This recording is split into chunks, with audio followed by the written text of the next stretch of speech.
La vida de Salvador Salazar Arrué.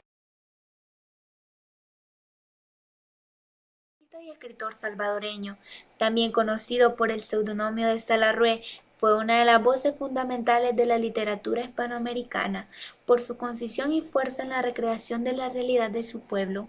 Su identificación con el mundo del campesino salvadoreño y sus exploraciones en los asuntos esotéricos orientales y de ciencia ficción han llevado a valorarlo como uno de los iniciadores de la nueva narrativa latinoamericana y como destacado exponente de la cultura de su país. Sus cuentos de barro, relatos de extrema brevedad, contribuyeron a forjar la estética del cuento hispanoamericano.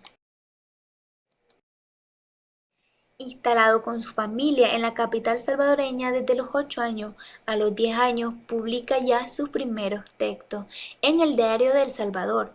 Formado en el Liceo Salvadoreño, el Instituto Nacional y la Academia de Comercio, estudió además de pintura y dibujo con el maestro Gregor-Russo Spiro Rosalimo y más tarde, gracias a una beca en la Corcoran School of Arts de Washington, donde con 20 años realizó su primera exposición individual en la East Sands Gallery.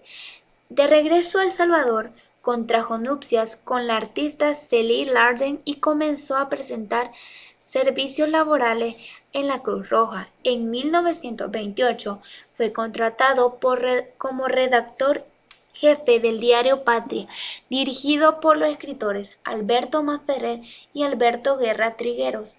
Publicó ahí artículos y sus primeros relatos regrupados luego de cuentos de cipote. Fundó y dirigió las revistas Amalt y Espiral.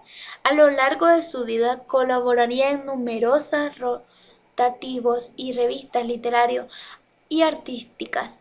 Miembro de la Sociedad de Amigos de Arte, durante varios años trabajó como agregado cultural de la delegación diplomática en los Estados Unidos y participó en la Confederación de Educación organizada en julio de 1941 por la Universidad de Michigan.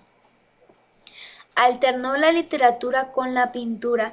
Se recuerda especialmente el éxito de sus exposiciones en Nueva York y San Francisco, y de algunas de las que realizó posteriormente en su país, y de nuevo en Estados Unidos entre 1958 y 1963. Otra de sus facetas artísticas fue la de compositor. Se le debe más de un centenar de canciones. En 1963 ocupó el puesto de director general de Bellas Artes y en 1967 fundó el Parque Cuscatlán, la Galería Nacional de Arte, actualmente conocida como la Sala Nacional de Exposiciones, centro cuya dirección asumió desde 1973 hasta su fallecimiento. Fue asesor cultural del gabinete del director general de la Cultura, Carlos de Sola.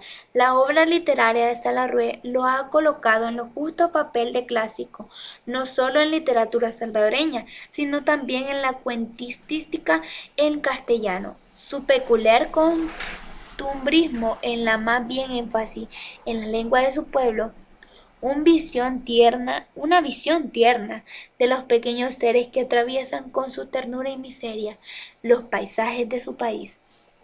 Escribió acerca del campesinos y desplazados de las urbes, identificándose como sus problemas y rasgos, así como su materia verbal, que lo produce la tensión idiomática entre los dialectos, las lenguas indígenas y el castellano.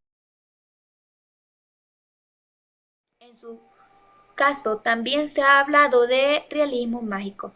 Un buen ejemplo de ello es el célebre cuento El anillo de Oricalco, que desarrolla el tema de la muerte, los indios magos y el tópico del anillo encantado.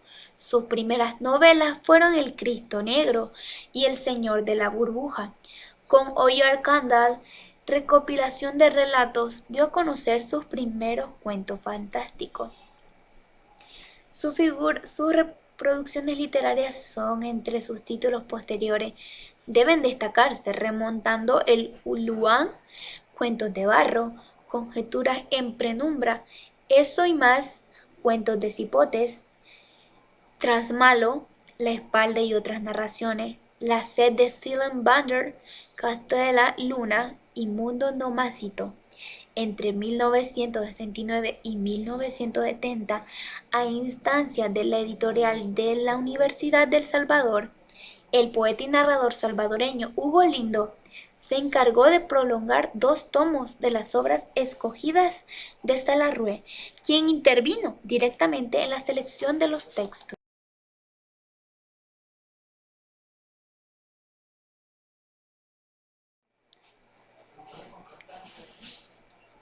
Publicado por primera vez en El Salvador por la editorial La Montaña, el volumen recoge 33 cuentos, algunos de los cuales el autor escribió para distintos periódicos durante los últimos años de la década de los 20 y principios de los 30.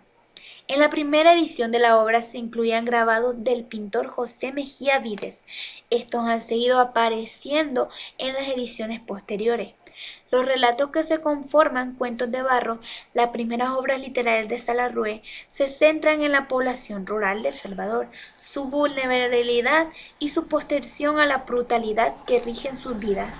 En su escritura, el autor refleja el habla local propia de los campesinos de El Salvador. Por la incomprensión que este léxico pudiera despertar en un lector no salvadoreño, Salarrué añadió a sus cuentos un vocabulario en el que se define cada una de las voces locales utilizadas en los cuentos.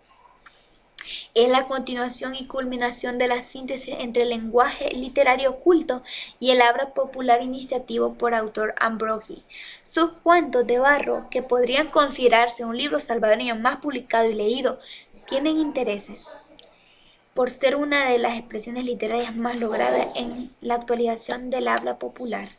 Gracias, esto sería todo respecto a un poco de la vida de nuestro escritor Salvador Salazar Arrué.